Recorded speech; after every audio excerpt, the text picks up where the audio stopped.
You're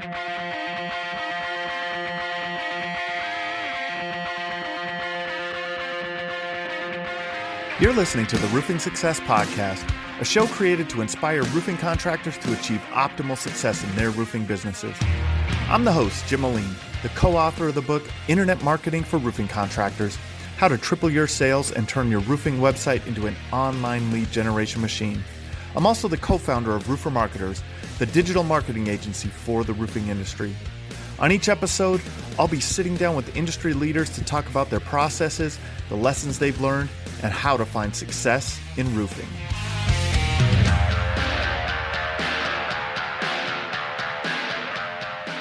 Hey, welcome to another episode of the Roofing Success Podcast. As always, please follow, share, like, comment, subscribe, do all of those things. If you're watching on YouTube, hit the thumbs up button.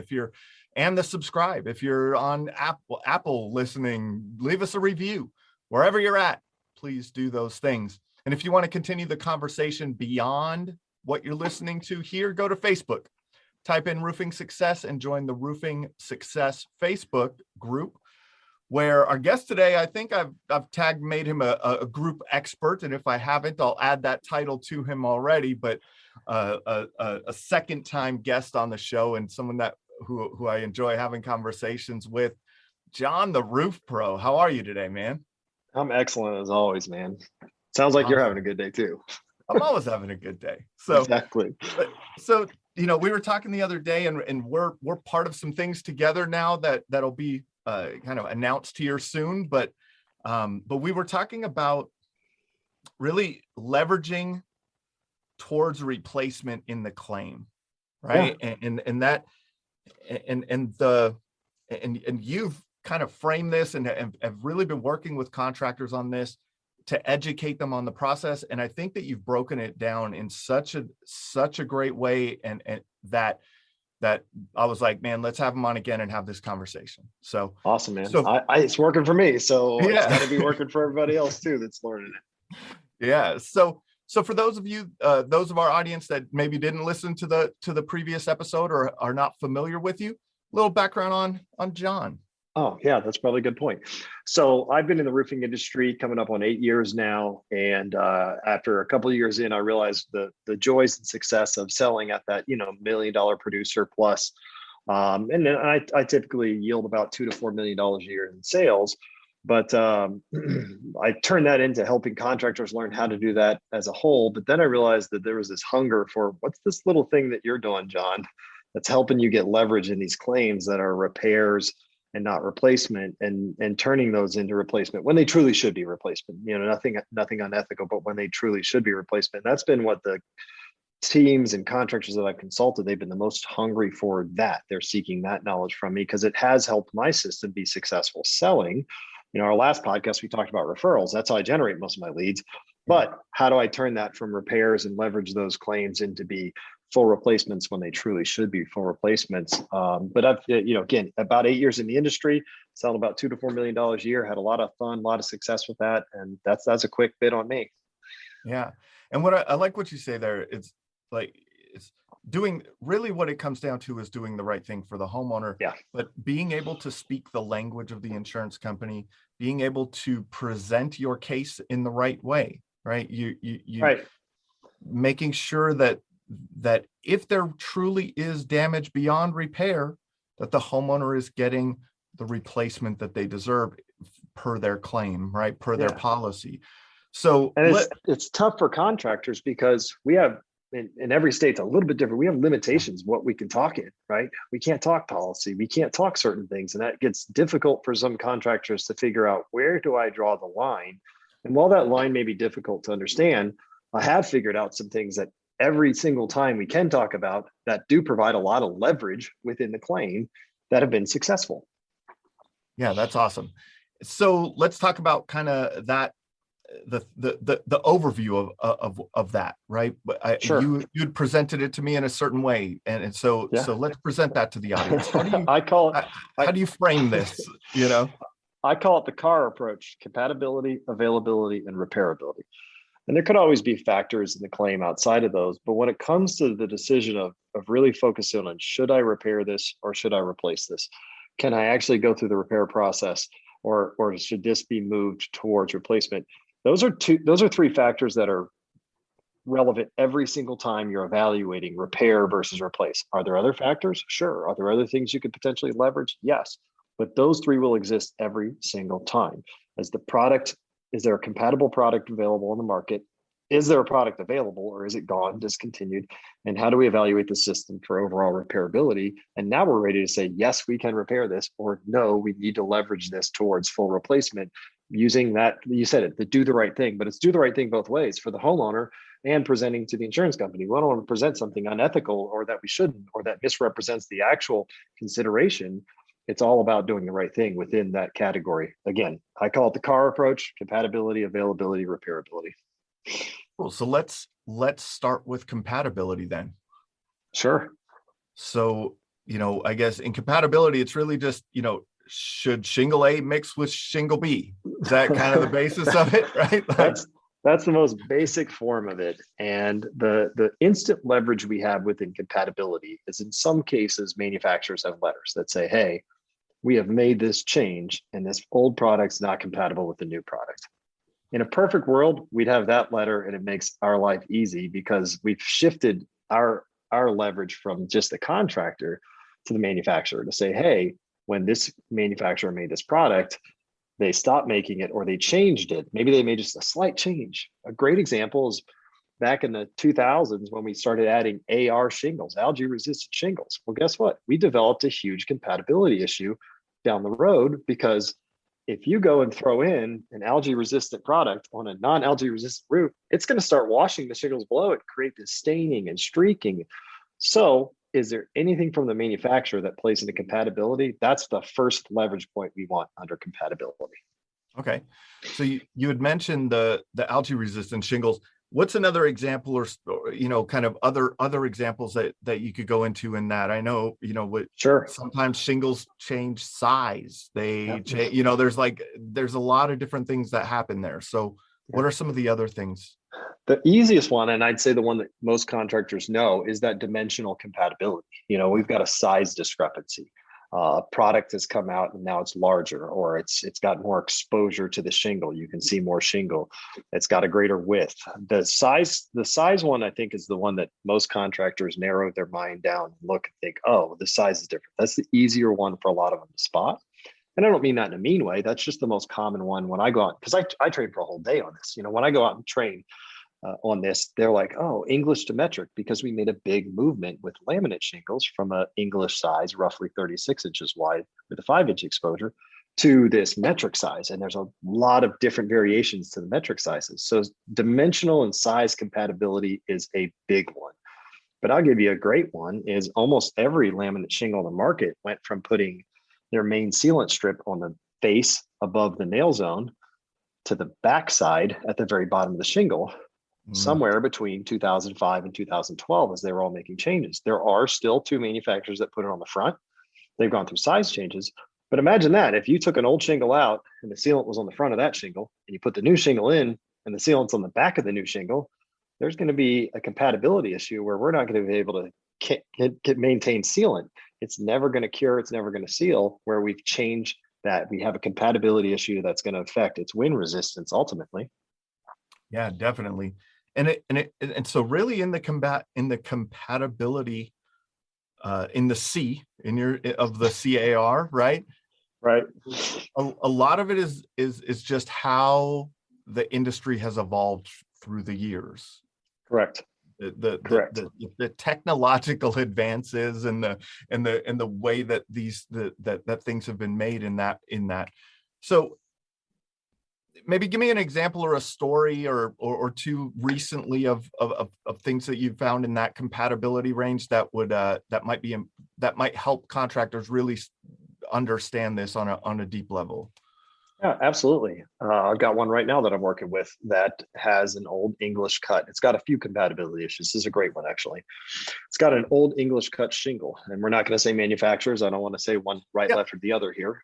Every manufacturer makes technological advancements, so that's part of it. But we've got an old English cut shingle. It's roughly 37 inches with a 5-inch exposure. It's a laminate shingle, and somebody went out to repair the leak, and they repaired it with a metric shingle. and it's not sealed. Every place where it starts to have the butt joints and stair steps down, they didn't think, oh, what do I need to do to solve this problem? Well, now more water is coming in where they attempted to Mm. repair the leak. When we came out and looked at it, we actually found on the south and the west side of the building a lot of wind damage. They pursued a claim. We were able to come out, look at the claim, and it presented a can of worms. There's a prior repair. There's a discontinued product. There is a different, it's truly a size discrepancy from a compatibility standpoint. And it started with repairs, then it turned into 2 slopes. So we use the leverage of that product that's just not being available or compatible to turn that into slopes.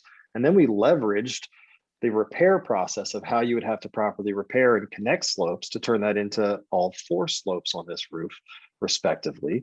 And now it truly is a full replacement system where we didn't even have to worry about the prior repairs or other things that could distract from that moment. But we had a major compatibility issue, both dimensionally and where the sealant placement was, that gave us good leverage to turn that from shingles to slopes, slopes to systems. And that's kind of the thing I love to coach people is how do you do that when there is when you're looking at the car approach, the whole idea is shingles to slopes, slopes to systems. And can that pattern happen? And if so, you should pursue it. You see this, I mean, how often are you using this approach in a claim? $2 million in residential this year, over 70% have presented some sort of compatibility issue or a repairability issue. Okay. Or actually all 3 of them. Sorry, that's all 3 categories. That means over 70% of what I step on could have been a situation where they tried to write for repairs. Sometimes they write the whole roof, but a lot of those are ones that we have to leverage from shingles to slopes, slopes to systems. And it's a sales edge. It's a knowledge edge. Yes, you're knowledgeable, you're homeowner, you're knowledgeable in general. You can really help manage the process, present contractor information within the claim. But if I know those products, if I'm familiar with those products, if I'm good at those products, if I'm standing on the roof and I look down the street and realize everybody has this product on their roof, now I've kind of put myself to give a competitive edge from a sales standpoint. I may be a targeted zone that doesn't have as much damage or wasn't the first zone people went to because it was a laminate shingle or not a 3-tab, right? So I really have the potential to give myself a competitive edge and chase those, which is what I do is I go chase them once I find them because then I'm not competing against anybody. Hey, and I go back to my referrals. You've heard my referral pitch. Yep, I think all your neighbors have this shingle. If you talk to any of them, they may have the same compatibility issue and we could help them. That's right. That's right. So it's always, it's leveraging it to help more homeowners, right? And leveraging your knowledge to help more homeowners, which in turn leads to a successful sales career or a successful roofing business. So let's talk a little bit about the A then, availability, right? Because there's things going on in our economy right now. Not just in like, hey, this is a permanently discontinued shingle. That would probably be the biggest thing in availability is, hey, it's permanently discontinued. We don't have that anymore. It's the easy one. That's the easy one, right? But but in availability, in today's climate, there could be other challenges there. So what are some of the things that you can hit on around availability? Let's touch on the easiest one is the one you already mentioned. It's completely unavailable. It's gone. Yeah. It's been gone for 12 years, 10 years, whatever. That one we won't dive into unless we get some time. But the secondary one to that is the product's available, but the color's not. Maybe they dropped 5 colors out of the line and the particular color on their roof is not available anymore.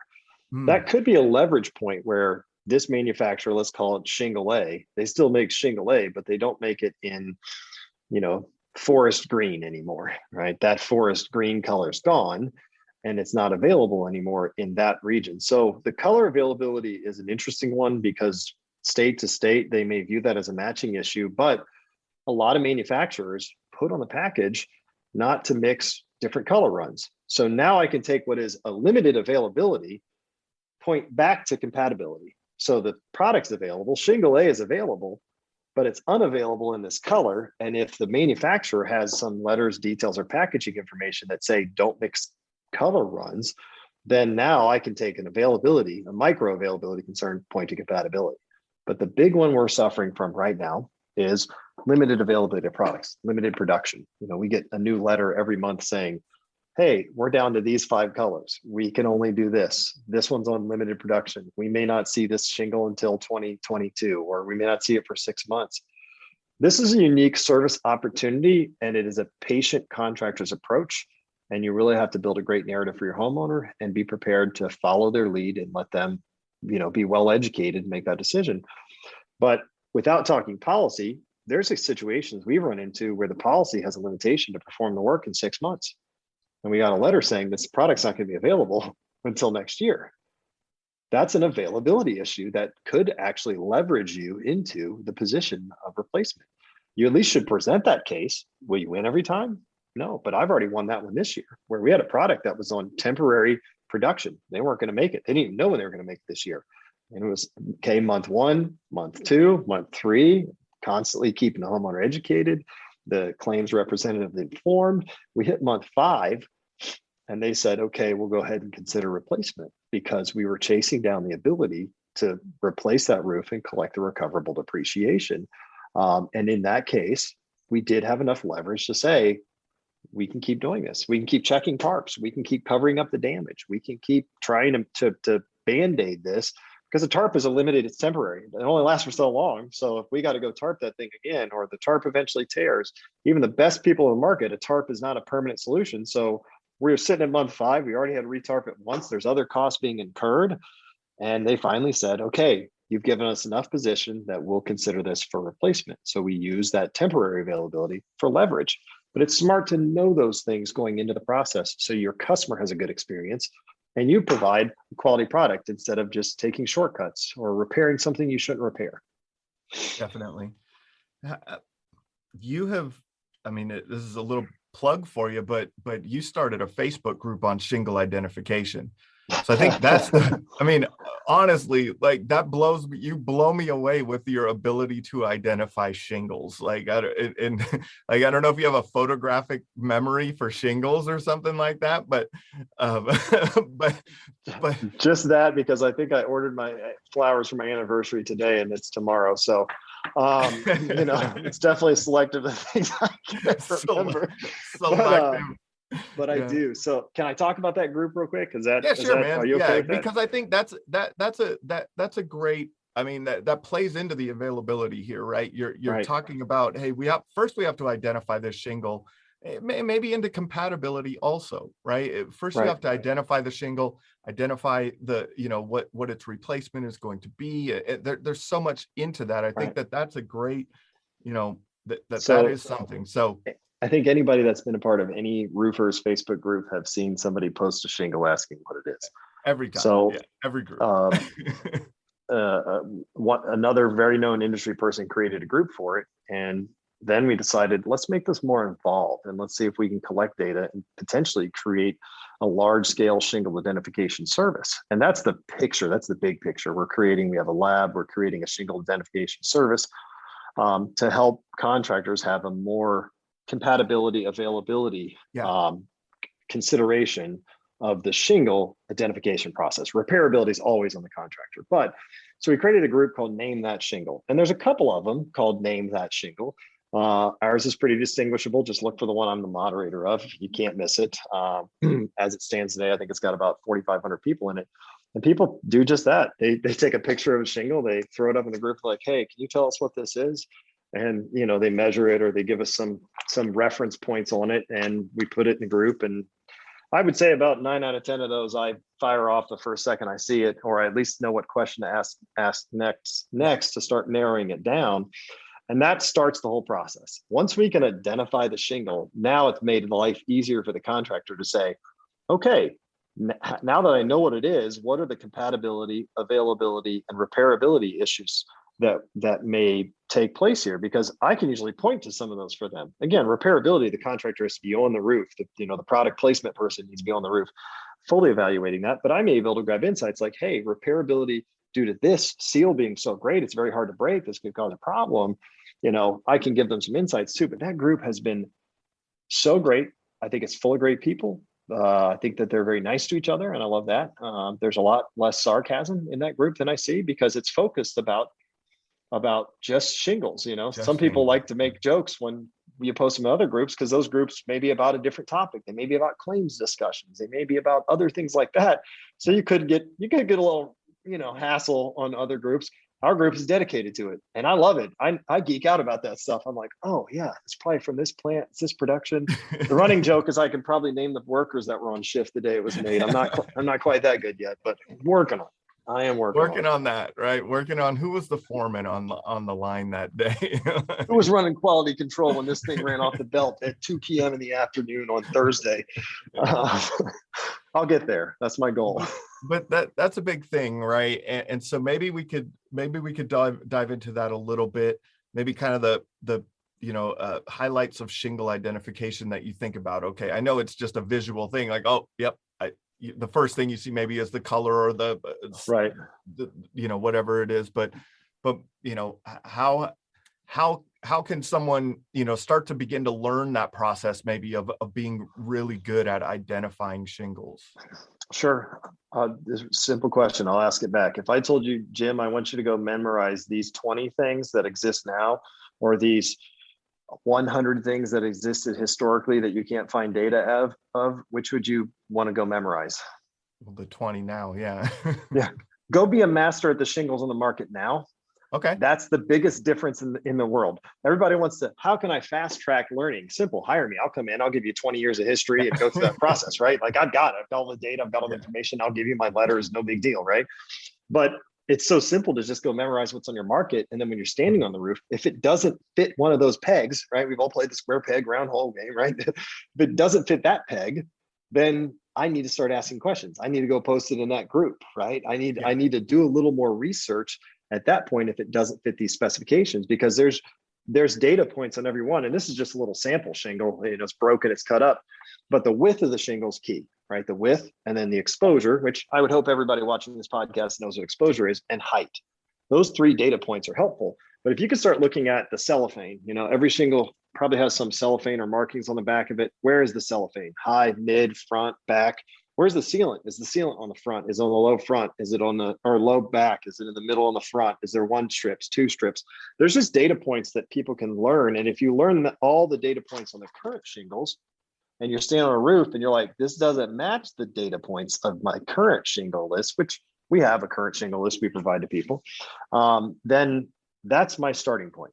Okay, it's not consistent with anything that I've memorized. So instead of trying to memorize 100 old shingles, memorize the 20 that are in your market and then learn the other ones progressively. Or again, I can come out fast track people, sure, but you can do this by process of elimination. It's not one of these that I've become a master of. So it's got to be something else. Yeah, definitely. What things have you run into recently with availability that you could, maybe a story that you could tell there? I think the best story I just told was the one that we were sitting on for 5 months and we tarped twice because the tarp ripped. And that one had a lot going on. That one actually had a mitigation issue in the attic because we couldn't open it up because of the insulation. And so that was a big one. So now we were developing more moisture in the attic and risk of mold. So that was probably my favorite one. Otherwise, we ran into a product that was originally marked as temporarily discontinued, and they had 2 years to recover the depreciation. So that's a long time to wait, and it wasn't leaking. So, okay, we just had to say, wait. We got the letter for temporary discontinuation in January. Then we got the letter that it was permanently discontinued in June. Well, now we put them, we were building that narrative. We were telling them, hey, we have to watch this, we'll have to monitor this. If anything else happens, we were going through a whole narrative. And then finally we got the notification that it changed. But because we were educating the homeowner through the process with availability and letting them know that materials, raw materials, everything else everybody's saying right now, we were able to quickly position that. The second we got that letter, boom, off to the carrier. We leveraged towards full replacement, switched to full replacement, went straight to production with that job. Yeah, there's that could be that. I mean, depending on how you educate the homeowner, that there's a tipping point there with them too, because they could get pretty frustrated with situations like that, right? So keeping them up to date, being on top of things, communication, which contractors are so so great at. All over the board. All over the board with communication, but developing a communication pattern with them. Hey, and I like the communication of, hey, we're still in this same place, but just wanted to let you know, right? Another 30 days has gone by. The manufacturer hasn't changed their position. The carrier hasn't changed their position. We'll revisit this in 30 days. Yeah, but we're still we're still in your corner. We're still working on this, right? Things haven't changed in that regard. So, So cool. Let's move on to repairability then. Yes. So repairability is ultimately, I think, one of those tougher ones out of those three categories. Compatibility, we probably have, I think I just made up a new word by fumbling compatibility. Compatibility, we probably have some leverage from the manufacturer or suppliers or something to help that compatibility process, right? Availability, we have hard data points. It's not available, temporary, right? Regional availability. Repairability is the one that becomes more subjective. And this is where it comes down to having knowledgeable people, training them on how to do repairs, and being able to really understand where does something fail in the analysis of repairability. And I'm going to throw this one out there right now. I think as contractors, we need to stop saying the word brittle. I think that we use that word because there was this creation of a brittle test at some point in the claim process. And I hope I don't get, like eggs thrown at my house or something for this, but I found that some carriers are starting to say, well, we don't evaluate brittle. And what do I care if it's brittle? I care if I can repair it. So I want to talk that language, right? Brittle is not the only concern with repairability. There's so many other factors that come into play. I'm not just concerned about brittle. So I think as contractors, we may want to start shying away from that word and focus on the fact that we are building products placement specialists, and that's what we do. And that's what we should present is, can we really go through the process of repairs and place a new building product on this building and not violate any codes, not degrade the system, not diminish the system, not void warranties, not cause further damage. There's so many things that come into consideration there that I think we need to open up from brittle, this much bigger box of, hey, repairability has a lot going on, not just, oh, this thing's kind of, a little too tough to flex for me. That's not what I'm looking at. That's one factor of many, but I'd like to see contractors get rid of the word brittle. We didn't invent that word. Yeah, for sure. And again, to the larger picture, it's how to do the right thing for the homeowner. It's built. Will the system hold up if you do this repair? Right. That's different. Brittle shingle or not, like brittle shingle or not. Right. Yeah. Yeah. It could be the most brittle shingle in the market, be the most flexible shingle in the market. But if it fails certain elements of repairability, then we're going to have issues. You're going to get a call back, and then you're pointing fingers, and the manufacturer says, well, you voided the warranty because you did X, Y, Z, or you didn't follow our steps, or whatever it may be. That's why this is kind of an all-encompassing evaluation when I call it the CAR approach. You really need to consider all three, but brittle isn't it. In fact, I'll tell you a really good story about yesterday. It's funny, the timing of this, unless you have a question, because I think this story is really a good one. Yeah. We've got a situation where we have all of the factors at play. We have a compatibility issue with the shingle. We have an availability with the shingle, but the real hook for this particular carrier is they want to know the availability. They're convinced you can use another manufacturer's product on this system. We've spelled it out to them clearly. So we could beat our head against our wall and continue to present compatibility, but they very clearly put it in writing that they'll evaluate replacement if we attempt the repair. Okay, let's go attempt to repair. So we went out yesterday, we marked up the roof, really laid out the whole course, took our really good before pictures, went through a repair process. And as we were going through the repair process, we started to realize the multiple failures, not just how fragile this system is, because it is an old, very thick 40-year shingle. It's oxidized, it's hard, it's snapping and cracking as I'm, taking the roof bar across it, it's pop, pop, it's already showing failures that you could call brittle. Again, X that word. It's failing because it's hard and oxidized. It's no longer flexible. It's no longer pliable. But one of the first things it did is, I'll see if I can hold this up without spilling crumbs all over my office. Third time. My wife's going to be real happy when she comes see. She loves the amount of shingles that are like lingering around the house. This little guy right here, these are the chunks that were coming off of that. That may be hard to see, but a lot of people call it mat transfer and material transfer. This is one of many of the issues that came up. as we were going through the process yesterday.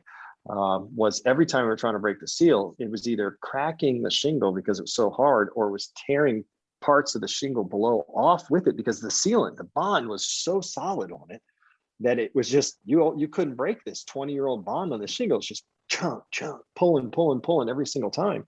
Well, we're stopping and documenting this whole thing.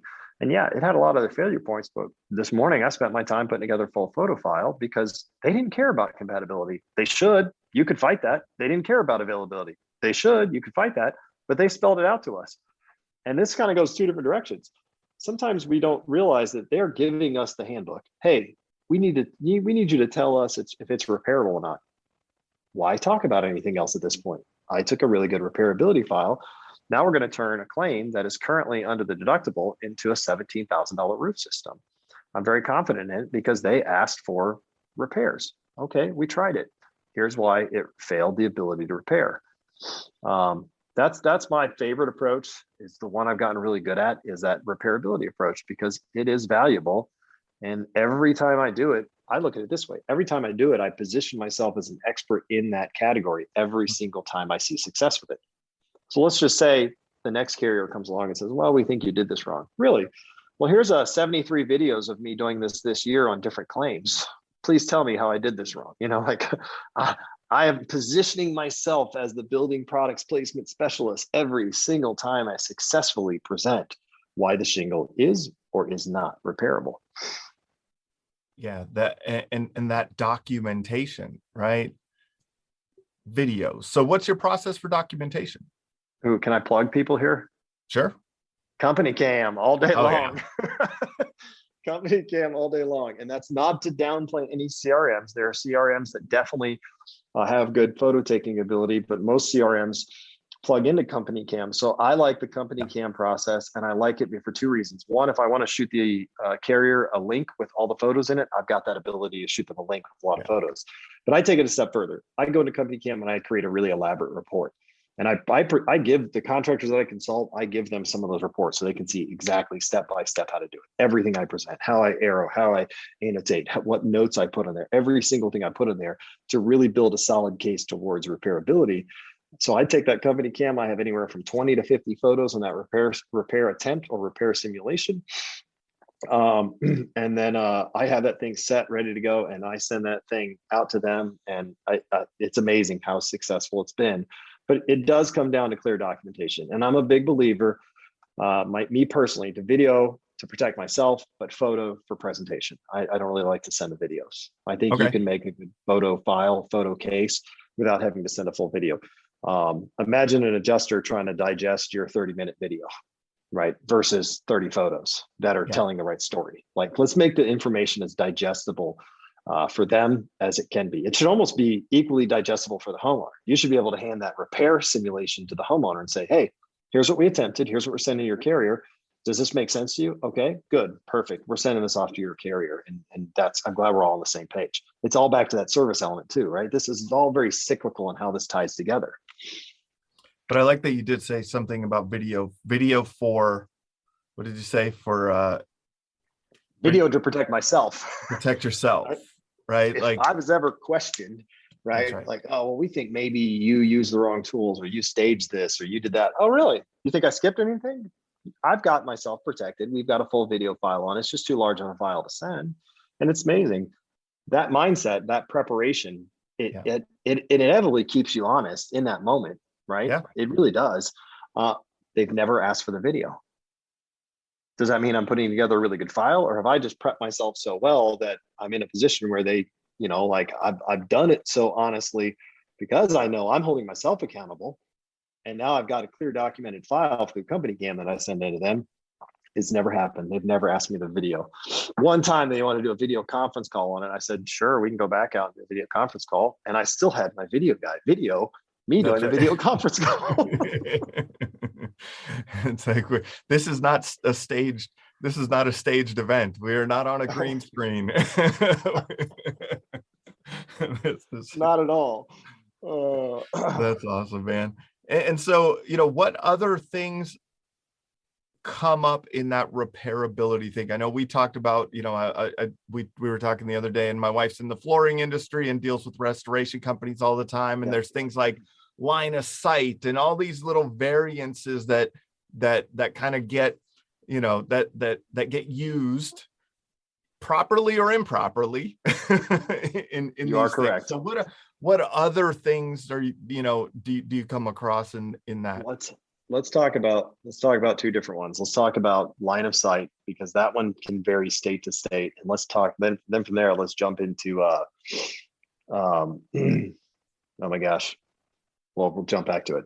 Right. I have both in my head. I just can't get it out right now. So but the big line of sight one is tough, because in the roofing industry, there are states that have line of sight laws, guidelines, regulations. There's states that have matching, like direct matching verbiage. There's states that have percentages where if a percentage of the roof is already damaged or going to be replaced, that you have to do all of it. So I think that that's not a global answer. It comes down to start with the base concept of uniform and consistent appearance within a reasonable line of sight. That is a good start. It may not give you much leverage in one state, but it may give you a ton of leverage in a different state. They may have matching clause that come into play, but I look at it like this. Why would I introduce language that doesn't exist, or that is very commonly known as not okay? If I'm in a non-matching state and I said, well, we've got to match it, their quick answer is, well, we don't know if we're matching.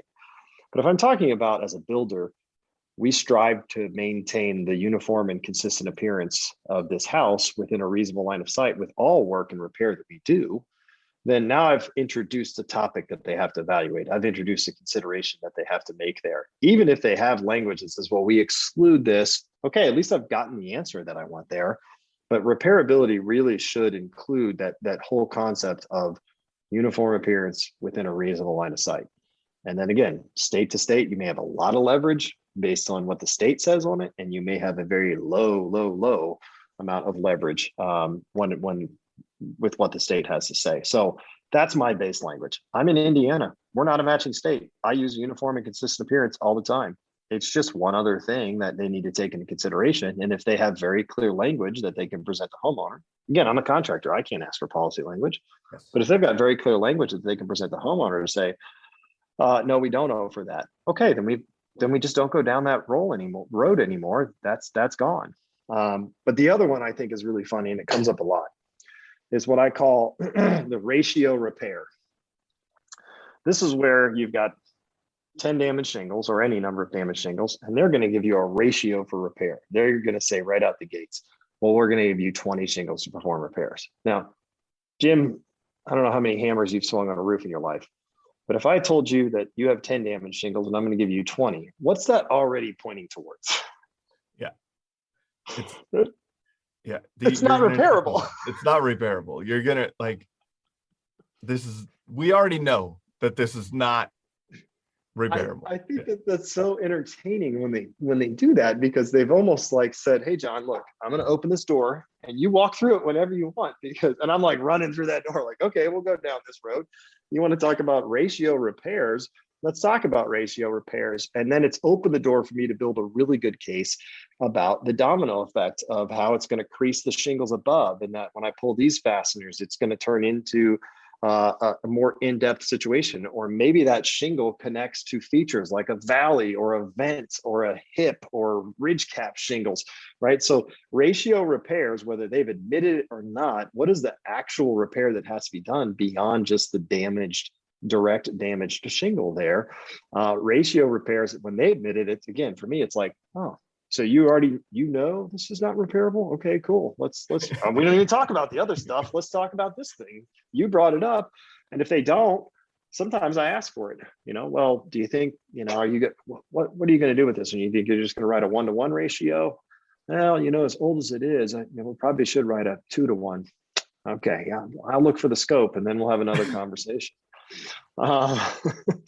Again, let's go back to my logic. Shingles to slopes to systems where there's leverage, where it's relevant, where it's actually necessary. I wouldn't be asking those questions on a system that was pliable, repairable, didn't connect to things that would then domino into other things, available, compatible. I'm only leveraging when I can be honest and ethical about that leverage point. Yeah. Yeah. But it's having the right knowledge to do that, having the right language, understanding what conversations to have to make sure that you're getting the right thing for the homeowner. Right. You'd mentioned like language per state. So just for some people that, I mean, we got storm chasers who listen and they're, hey, something hit in Oklahoma, we're on our way. We got, like Indiana, had some this year. I'm sure you saw some people coming into town, right? Like people messaging me. Think about coming up.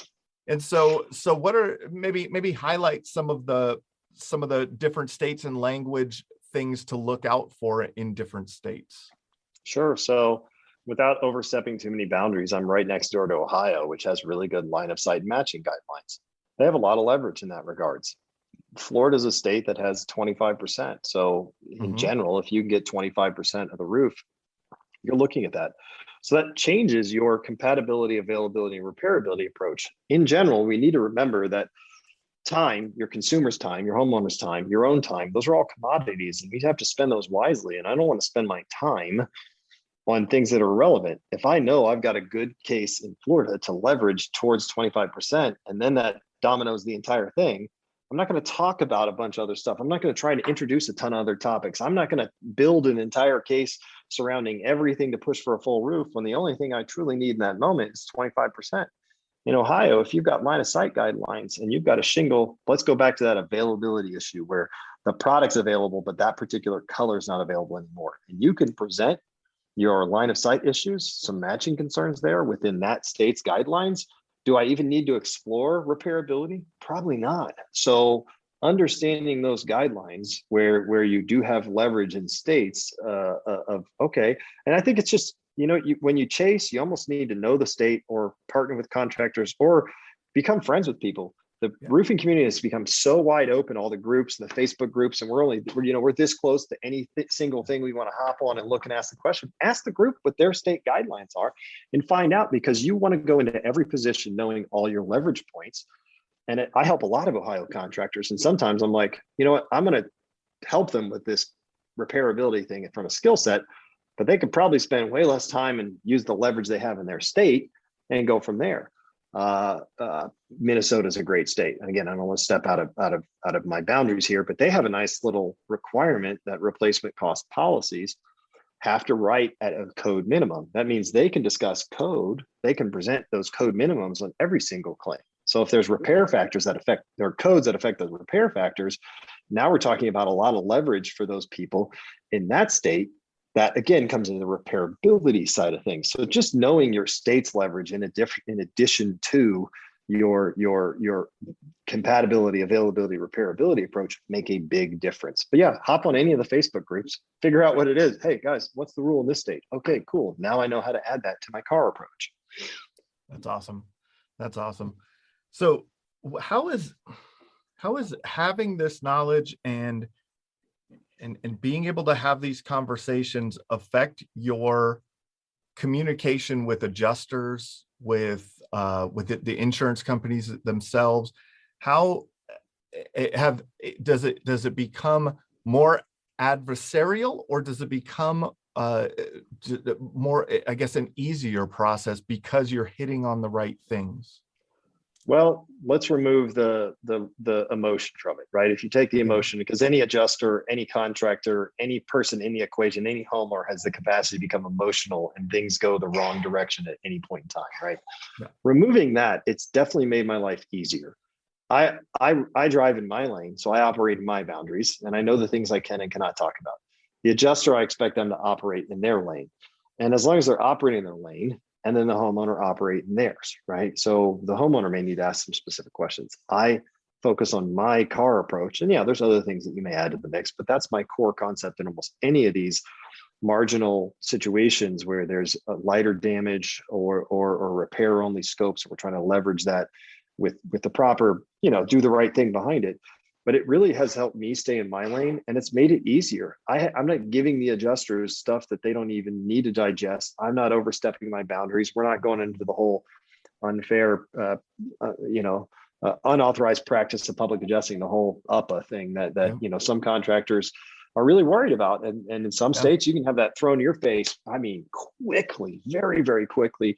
So it's kept me in my lane, and I've found a way to be very productive and very successful on behalf of the homeowner, and have a lane to stay in. And then when the adjuster tries to talk about other stuff, I'm like, well, help me out here. I'm really talking about these things in this lane. You know, can we stay on this track? I really, you know, there's stuff outside of that we need to consider too, but have we considered these things in this category?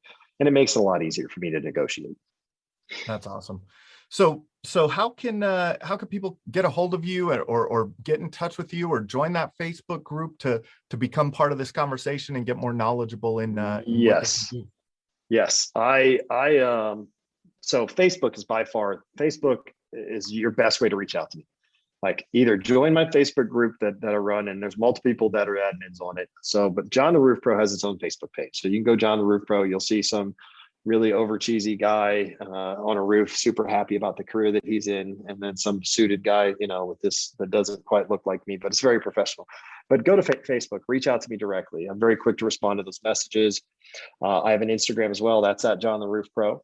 I moderate the group, Name That Shingle. You're going to need to find the one that I'm the moderator of. Again, as it stands right now, it's got more than any other Name That Shingle groups on the Facebook. It's at 4,500, but it definitely has more, significantly more. You can't miss it. The questions are easy to answer. I'm not going to give away. If you're a roofer, you'll be able to answer them. We'll get you in the group. And that's a great way to start learning about this concept. And you're going to see trickle announcements of the new shingle identification service that's coming down the road, the NTS IDs. That's going to be a big one. Basically a reporting system that evaluates compatibility and availability and collects all that information together, the manufacturer information, the dates, the deadlines, the timelines, when things change, what changed. We're going to be compiling all that in a systematic report to give to contractors and homeowners so they understand. Basically, those first two things are done for them, and the only thing they're left with is being building products placement specialists. So that's the best way to reach out to me, is be a part of that group or contact me directly through Facebook. I could throw my phone number in here too. It's real simple, 812-320-0011. You know, I'm accessible. Reach out to me. Awesome, man. And I'd like to add to that, you know, John and I are also mentors in Adam Bensman's Pitch Pro movement. So you can also check out both of us there. This has been another episode of the Roofing Success Podcast.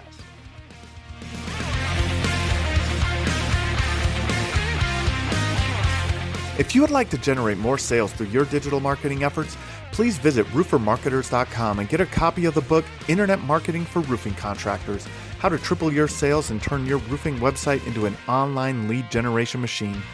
Also, check the training section of the website for guides on everything from running effective pay-per-click ads to how to properly set up your Google My Business listing. This has been another episode of the Roofing Success Podcast. Thanks for listening.